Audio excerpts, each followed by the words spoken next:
Hello everyone, welcome to the channel. সকলোকে স্বাগতম জনাইছো মই Arabinda পৰা প্ৰথমতে সকলোকে শুভেচ্ছা জনাইছো পৰীক্ষা ক্লিয়াৰ হোৱাৰ কাৰণে কালি কৈছো মই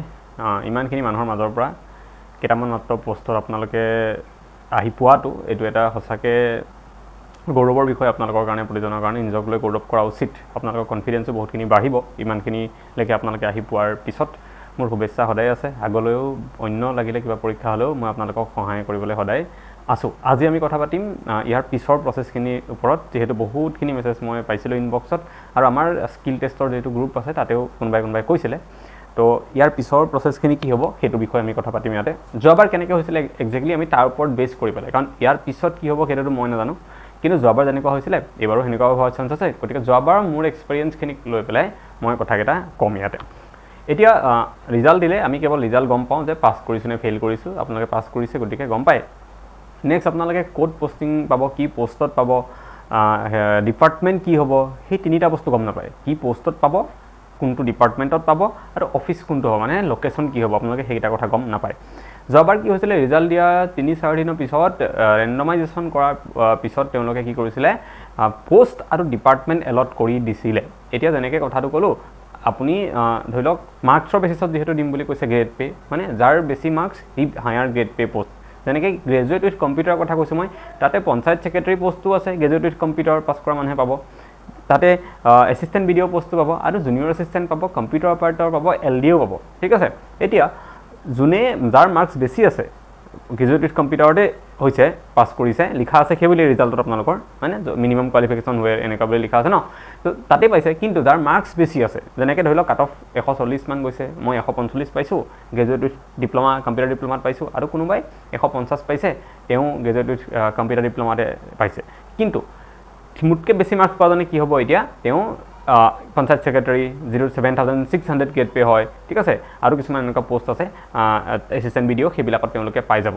এতিয়া আহি কম মাৰ্কছ পাবলৈকে তললে তেনেকৈ আহি থাকিব 5600 টকা গ্ৰেড পেলেকেও পোষ্ট আছে ডিপ্লোমা এই কম্পিউটাৰ মানে গ্ৰেজুৱেট উইথ কম্পিউটাৰ ডিপ্লোমা যেটো কেটেগৰী আছে তাৰ ভিতৰত এতিয়া ধৰি লওক মোৰ মাৰ্কছ ইমানখিনি আছে যে মই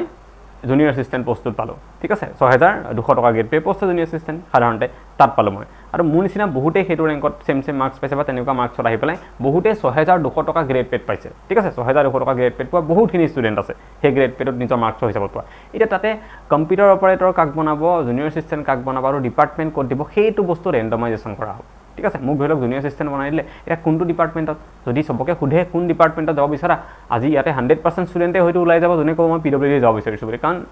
প্ৰেফাৰেন্স পিডব্লিউডি থাকে সবৰে সদায় তো গতিকে তেনে ক্ষেত্ৰত ময়ো এটো কেটেগৰীত পাইছো তেওঁ এটো কেটেগৰীত পাইছে তেতিয়াহলে মইতো বিচাৰিম পিডব্লিউডি যাব দিব কাক পিডব্লিউডি কাক দিব আৰু ভেটেৰিনেৰী কাক দিব সেৰিকালচাৰ জুনিয়ৰ এসিস্ট্যান্ট কাক দিব দেন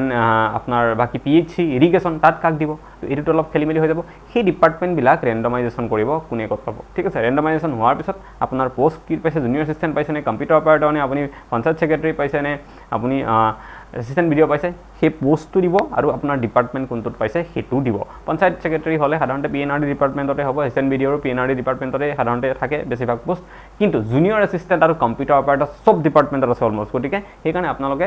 পোষ্টটো জানিলেও নহব যদি কালি আপোনাক গিভ দিয়ে যে আপুনি জুনিয়ৰ এসিস্ট্যান্ট পোষ্টত পাইছে তেতিয়া আপুনি ক্লিয়াৰ নহব যে মই কোনটো ডিপাৰ্টমেন্টত পাইছো জুনিয়ৰ এসিস্ট্যান্ট ঠিক আছে বাট কোনটো ডিপাৰ্টমেন্টত কাৰণ জুনিয়ৰ এসিস্ট্যান্ট ইৰিগেশনত থাকিব পাব্লিক হেলথত থাকিব সেৰিকালচাৰ ভেটেৰিনেৰী পিডব্লিউডি সবতে থাকিব তো সেই কাৰণে যোৱাবাৰ কি কৰিছিলে ৰিজাল্ট তেনেকৈ দিয়াৰ কোৱালিফাইড বুলি দিয়াৰ 3-4 দিন পিছত তেওঁলোকে পোষ্ট আৰু ডিপাৰ্টমেন্টটো দি দিছিলে মই তেনেকৈ আহিছিলে জুনিয়ৰ এসিস্ট্যান্ট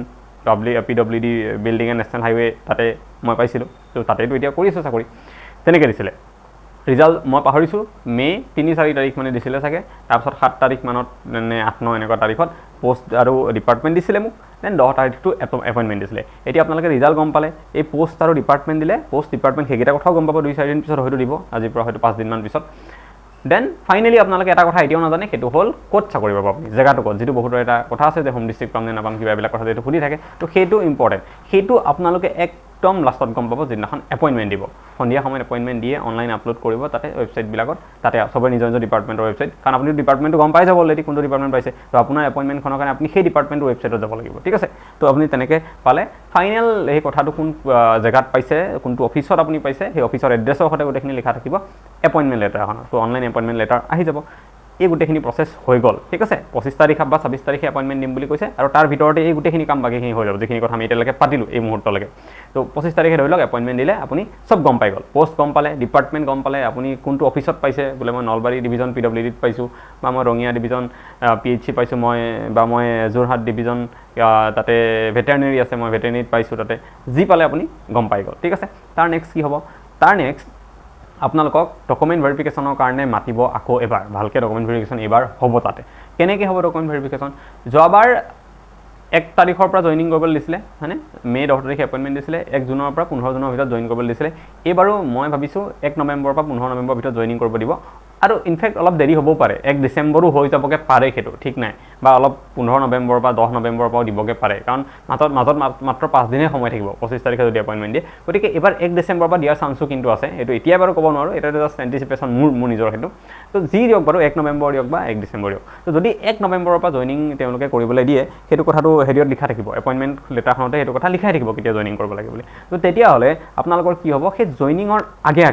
জইনিং যদি 1 তাৰিখে হয় আপোনালোকৰ যেটো অক্টোবৰ এইটো মাহ আছে অক্টোবৰ মাহৰ আপোনালোকৰ 29-30 তাৰিখ এনেকুৱাত আপোনালোকক ডকুমেণ্ট ভেৰিফিকেশ্যনৰ কাৰণে মাতিব ক'লে মাতিব ডকুমেণ্ট ভেৰিফিকেশ্যনৰ কাৰণে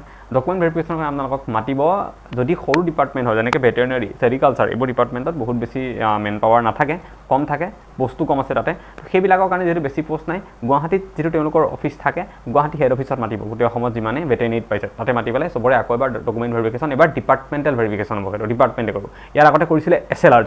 SLRC চবৰে কৰিছিলে যিমান ষ্টুডেণ্ট আছে এতিয়া ভেটেৰিনেৰী ডিপাৰ্টমেণ্টে কেৱল ভেটেৰিনেৰী ডিপাৰ্টমেণ্টৰখিনি কৰিব গোটেই অসমৰ পৰা মাতিবলৈ বা চেৰিকালচাৰ তেনেকুৱা হ'ব গুৱাহাটীত মাতিবলৈ কৰিব কিন্তু চবৰে চেণ্ট্ৰেলি গুৱাহাটীত নহয় যিবোৰ ডাঙৰ ডিপাৰ্টমেণ্ট আছে ইৰিগেশ্যন পাব্লিক হেল্থ হওক বা PWD ডিপাৰ্টমেণ্ট যিবিলাক আছে তাতে কি কৰিব য'ত আপুনি পষ্টিং পাইছে যেনেকৈ ক'লোঁ ন এপইণ্টমেণ্টত লিখাই থাকিব যে আপুনি এই যোৰহাট ডিভিজনত ধৰি লওক পাইছে তো যোৰহাটৰ ডিভিজনৰ অফিচটো তাত থাকিব তো আপোনাক তালে সেই অফিচত মাতিব তেওঁলোকে ভেৰিফিকেশ্যনৰ কাৰণে তো আপুনি কোনটো ডিপাৰ্টমেণ্টত পায় সেইটোৰ ওপৰত ডিপেণ্ড কৰিব যে আপুনি গুৱাহাটীতে আকৌ আহি পেলাই মেইন অফিচটোত কৰিব লাগিব আপোনাৰ ডিপাৰ্টমেণ্টৰ যিটো অফিচ থাকে তাত কৰিব লাগিব নে সেই পাৰ্টিকুলাৰ যিটো অফিচত আপুনি চাকৰি কৰি থাকিব সেই তাতে কৰিব লাগিব এইটো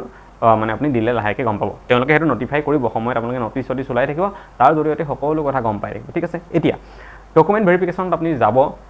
গ'লে এতিয়া আকৌ ডকুমেণ্টছৰ কথা আছিলে কি ডকুমেণ্টছ লাগিব তাৰ কাৰণে আপোনালোকে এইখন চাওক যোৱাবাৰ এখন SLRC দি দিছিলে আমি যেতিয়া ডকুমেণ্ট ভেৰিফাই কৰিছিলোঁ এই লিষ্টখন দিছিলে ইয়াৰ পৰা ডকুমেণ্টছবিলাক লাগিব বুলি কৈছিলে এইবাৰো আপোনালোকক দি দিব মই জাষ্ট যোৱাবাৰৰ ওপৰত বেছ কৰি পেলাই এগেইন গোটেই কথাখিনি কৈ আছোঁ তো এইবাৰো দি দিব এইবাৰ দিলে আকৌ হয়তো ইয়াত কিবা চেঞ্জেছ থাকিব পাৰে নাজানো বাট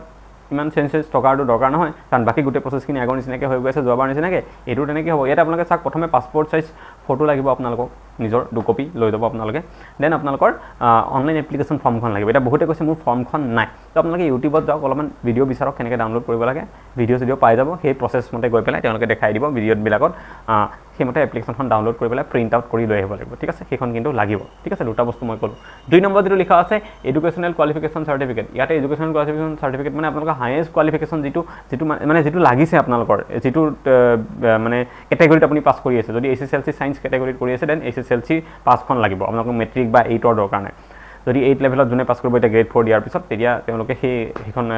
8 লেভেলখন লাগিব যদি আপুনি গ্ৰেজুৱেট উইথ কম্পিউটাৰত পাছ কৰিছে তেতিয়াহ'লে আপোনালোকক মেট্ৰিকৰ চাৰ্টিফিকেট নালাগে হায়াৰ ছেকেণ্ডেৰী চাৰ্টিফিকেট বা মাৰ্কশ্বিট নালাগে ডাইৰেক্ট গ্ৰেজুৱেশ্যনৰ যিখন লাগে সেইখনেই লাগিব এতিয়া বহুতৰ প্ৰব্লেম আছে গ্ৰেজুৱেশ্যনৰ চাৰ্টিফিকেটখন মানে প্ৰভিজনেলখনহে আছে কলেজৰখনহে আছে ইউনিভাৰ্চিটিৰ পৰা অনা নাই তেতিয়াহ'লে প্ৰব্লেম হ'ব নেকি কিবা একো প্ৰব্লেম নহয় মোৰো তেনেকৈ মই লৈছিলোঁ পিছত মই এপ্লাই কৰিছোঁ চাৰ্টিফিকেট ঠিক আছে 2 বছৰ আপোনাক ধুনীয়াকৈ টাইম দিব পিছত ওলাই আনিব পাৰিব কোনো টেনশ্যন নাই ঠিক আছে আৰু লগতে বহুতে কয় যে মই PGDC একেলগে কৰিছোঁ ডিগ্ৰী আৰু PGDC সমানে কৰিছোঁ ডিপ্ল'মা কম্পিউটাৰ ডিপ্ল'মাটো কিবা প্ৰব্লেম হ'ব নেকি একো প্ৰব্লেম নহয় ধুনীয়াকৈ চলি যাব এইবিলাক এই ডিপাৰ্টমেণ্টেল ভেৰিফিকেশ্যনটো বেছি মানে প্ৰব্লেমেটিক কাম নহয় এইটো ঠিক আছে এইটো যিহেতু আপোনাৰ নিজৰ ডিপাৰ্টমেণ্ট হয় তো এডুকেশ্যন কোৱালিফিকেশ্যন কথা ক'লোঁ দেন এজ চাৰ্টিফিকেট কথা কৈছে যিটো লিখা আছে এই চাৰ্টিফিকেটত আপুনি মেট্ৰিকৰ এডমিট কাৰ্ডখন লাগিব বাছ সেইখন বাৰ্থ চাৰ্টিফিকেট আপোনাক দৰকাৰ নাই মেট্ৰিকৰ এডমিটখন লৈ আহিব দেন ST SC সকলৰ কাৰণে যদি আছে চাৰ্টিফিকেটটো লাগিবই EWSটো এতিয়া উঠাই দিলে দেন PWD কেণ্ডিডেটছসকলৰ কাৰণে তেওঁলোকৰ চাৰ্টিফিকেট লাগিব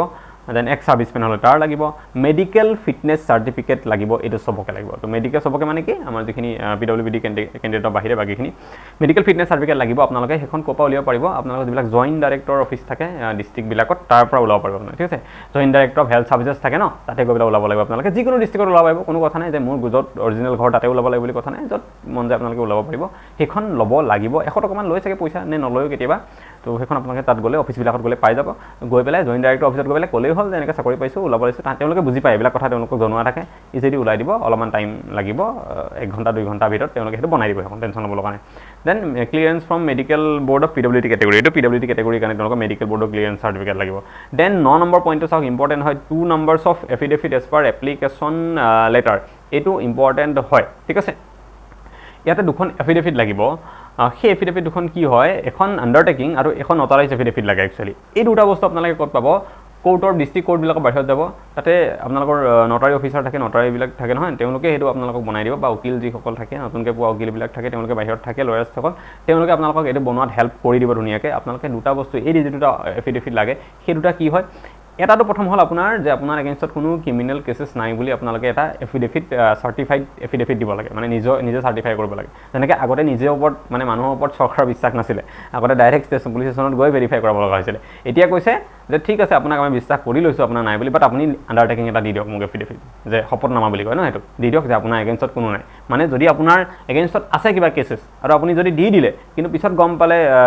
মানে আপুনি নাই বুলি দি দিলে বাট আপোনাৰ এগেইনষ্টত কিবা কেছেছ আছিলে পিছত গম পালে আপোনাৰ চাকৰি যাব তেতিয়া আৰু একশ্যন লোৱা হ'ব কিন্তু গতিকে সেইটো এটা চাৰ্টিফাইড কৰা হয় ন এটা প্ৰথম এফিডেভিট সেইটো 2 নম্বৰটো কি 2 নম্বৰত আপোনালোকৰ লিখা থাকিব লাগে শপতনামাটোত এফিডেভিটটোত যে মানে মই যিখিনি ডকুমেণ্টছ দিছোঁ এৰিয়াৰি ইয়াত ভেৰিফিকেশ্যনৰ গোটেইখিনি সঁচা হয় as per my best knowledge আৰু 2 নম্বৰত তাতে লিখিব লাগে যে মোৰ হেৰি নাই বুলি ফেমিলি মানে মোৰ দুটাতকৈ বেছি ল'ৰা ছোৱালী নাই সেইটো কথা তাত লিখা থাকিব লাগে এইটো কথা আপোনালোকে টেনশ্যন ল'ব নালাগে যিসকল নটাৰী থাকিব তেওঁলোকে এইবিলাক চব জানে গৈ পেলাই জাষ্ট ক'লেই হ'ল আৰু এতিয়া অকল আপুনি ওলাব নাযায় নহয় আৰু বহুত শ ল'ৰা ছোৱালী যাব তো বনাবই তেওঁলোকে তো চব জাষ্ট গৈ পেলাই ক'লেই হ'ল পইচা দিব লাগে 500 টকা দুখনত 1000 টকা ল'ব ঠিক আছে 500 বনাই দিব দুখন ধুনীয়াকৈ আপোনাৰ নামটো দেউতাৰ নামটো মাৰ নামটো এইবিলাক খালি শুদ্ধকৈ লিখিব ঠিক আছে তো সেইটো কৰিলে আপোনালোকৰ এই দুটা যি ফৰ্মেট ক'লোঁ মই দুটাই আপোনালোকৰ লাগিব এখন SLRC ফালৰ পৰা দিছিলে আৰু এখন নটিচ মানে লিষ্ট আছে সেইখনো মই দেখাম তো এইখিনি আৰু লাষ্টত এনি আদাৰ ৰিলেভেণ্ট ডকুমেণ্ট লিখা আছে যিবিলাক ষ্টেনোগ্ৰাফি কৰিলে তাৰ চাৰ্টিফিকেট লাগিব ড্ৰাইভাৰ পোষ্টত পালে ড্ৰাইভিং লাইচেঞ্চ লাগিব সেইবিলাকতো লাগিবই তো সেইখিনি বাৰু এটা মানে বেলেগ হয় আদাৰ ৰিলেভেণ্ট ডকুমেণ্টছত আহি যাব ঠিক আছে তো তেনেকৈ গোটেইখিনি বস্তু আপোনালোকে লাগিব আৰু যদি কাৰোবাৰ নাম ভুল আছে ক'ৰবাত নাম স্পেলিং কিবা মাৰ নাম দেউতাৰ নাম ভুল আছে তেতিয়া সেইটোক লৈ আৰু এটা বেলেগ এফিডেভিট লাগিব যে আপোনাৰ মাৰ নামটো আচলতে এইটোহে হয় ভুলতে ইয়াতে এনেকৈ আছে বাট আদাৰ মোৰ চব ডকুমেণ্টছতে মোৰ মাৰ নাম এনেকৈ আছে বা মোৰ নাম এনেকৈ আছে বা মোৰ দেউতাৰ নাম এনেকৈ আছে যদি কিবা ভুল স্পেলিং হৈছে তেতিয়াহ'লে আপুনি সেইটো কাৰণে আকৌ এটা এক্সট্ৰা এফিডেভিট লৈ যাব লাগিব বহুতৰ ভুল থাকে যিহেতু সেইকাৰণে মই কৈছোঁ ঠিক আছে গ'ল এইখিনি কথা এতিয়া এখন SLRC ফালৰ পৰা দিছিলে যোৱা বছৰ চাবলৈ আমাক দিয়া হৈছিলে ষ্টুডেণ্টছখিনি দেই যে এনেকৈ লৈ আহিব আপোনালোকে অফিচবিলাকত এইখন দিছিলে যোনে ডকুমেণ্ট ভেৰিফাই কৰে মই আগৰ এটা ভিডিঅ'ত কৈছিলোঁ স্কিল টেষ্টৰ আগতে এটা ভিডিঅ'ত মই কৈছিলোঁ যে আমি ডকুমেণ্ট ভেৰিফাই কৰিছোঁ আমি চাকৰি পালোঁ আমাৰ ডকুমেণ্ট ভেৰিফিকেশ্যন হৈছিলে আমি আহিছিলোঁ দেন আমি চাকৰি কৰা 3-4 মাহ পিছত এডিশ্যনেল লিষ্ট এখন ওলাইছিলে যাবাৰ সেই মানুহখিনি জইন কৰিব আহিছিল নহয় তেওঁলোকৰ ডকুমেণ্ট ভেৰিফিকেশ্যন মই কৰিছিলোঁ আৰু মোৰ লগৰ যোন আছে অফিচত জুনিয়ৰ এছিষ্টেণ্ট আমি কৰিছিলোঁ তেতিয়া বহুত কেইজন পিছত এছিষ্টেণ্ট ইঞ্জিনিয়াৰ জইন কৰিছিলে তেওঁলোকৰ আমি ডকুমেণ্ট ভেৰিফাই কৰিছিলোঁ তো তেতিয়া এই লিষ্টখন দিয়া আছিলে আমি যেতিয়া কৰিছিলোঁ ঠিক আছে এই লিষ্টখনত আপোনালোকে যদি দেখা নাই মই পঢ়ি দিছোঁ ইয়াতে প্ৰথম চেকলিষ্ট বুলি কয় এখনক আপোনাৰ নাম পোষ্ট কি এইবিলাক লিখি লোৱা যাব যোনে ভেৰিফাই কৰিব অফিচত আপোনালোকে সেই মানুহজনে এখন লিখি লৈ পেলাই আপোনাক কি বস্তু লাগে টিক মাৰ্ক দিব আৰু আনিছেনে নাই বস্তুটো ঠিক আছে তো ইয়াতে আপোনালোকৰ এগেইন একেখিনি কথাই তাতে বহুত বেলেগ কিবাটো নাই লিখাই আছে আৰু এজ প্ৰুফ চাৰ্টিফিকেট কাৰণে মেট্ৰিকৰ এডমিট কাৰ্ড লাগিব বুলি কৈছে ইয়াতে দেন এডুকেশ্যনেল কোৱালিফিকেশ্যনৰ কাৰণে আপোনালোকৰ যিখন বেচেলৰ ডিগ্ৰী চাৰ্টিফিকেট সেইখন লাগিব কম্পিউটাৰ প্ৰফিচিয়েঞ্চি চাৰ্টিফিকেট লাগিব যদি আপোনাৰ সেইটো কেটেগৰীত আছে পাছ কৰিছে কিবাকৈ ঠিক আছে অনলি গ্ৰেজুৱেট বা SSLC-টো কম্পিউটাৰ চাৰ্টিফিকেট নালাগে এবাৰ ইয়াতে লাগিব যদি আছে দেন আপোনালোকৰ ডিপ্ল'মা ইন লাইব্ৰেৰী চায়েন্সেছ যদি সেই পোষ্টত পাছ কৰিছে তাত লাগিব SSLC চাৰ্টিফিকেট লাগিব কাৰ কাৰণে ড্ৰাইভাৰ পোষ্টখিনিৰ কাৰণে তেওঁলোকৰ কাৰণে মেট্ৰিকৰ চাৰ্টিফিকেটখন লাগিব ঠিক আছে মই কৈছোঁ ন এণ্ট্ৰি লেভেল কোৱালিফিকেশ্যন আপোনালোকৰ যিটো আছিলে সেইখন লাগিব বেলেগ নালাগে ড্ৰাইভাৰ হ'লে লাগিলে আপুনি যিমানে পাছ নহওক MA PhD যি কৰি নথক লাগিলে কিন্তু আপুনি ড্ৰাইভাৰ পোষ্টৰ কাৰণে কোৱালিফিকেশ্যন কি লাগে 10 গতিকে SSLC-খন লাগিব গ্ৰেজুৱেট উইথ কম্পিউটাৰ কাৰণে কি লাগে কম্পিউটাৰ ডিপ্ল'মা আৰু গ্ৰেজুৱেটখন সেইখন লাগিব লাগিলে আপুনি MA PhD MPhil যি কৰি নথক সেইবিলাক দৰকাৰ নাই ঠিক আছে বা তাতকৈ তলৰ হায়াৰ ছেকেণ্ডেৰী মেট্ৰিকৰ দৰকাৰ নাই আপোনাক তো চবৰে ক্ষেত্ৰত এনেকুৱা হ'ব কথাটো অ'কে দেন আৰু কি আছে কাষ্ট চাৰ্টিফিকেট যদি এপ্লিকেবল হয় লাগিব income N asset certificate okay এতিয়াতো EWS নাই সেইটো দৰকাৰ নাই দেন ডিজেবিলিটি চাৰ্টিফিকেট লাগিব যদি PWD কেণ্ডিডেট হয় ড্ৰাইভিং লাইচেঞ্চ লাগিব যদি ড্ৰাইভাৰ পোষ্টত আহিছে আপুনি নটাৰাইজ এফিডেভিট ফৰ্মেট 1 যিটো মই কৈছিলোঁ আপোনালোকে বনাব লাগিব বুলি কোনো ক্ৰিমিনেল কেছ নাই বুলি সেইটো আৰু 2 নম্বৰ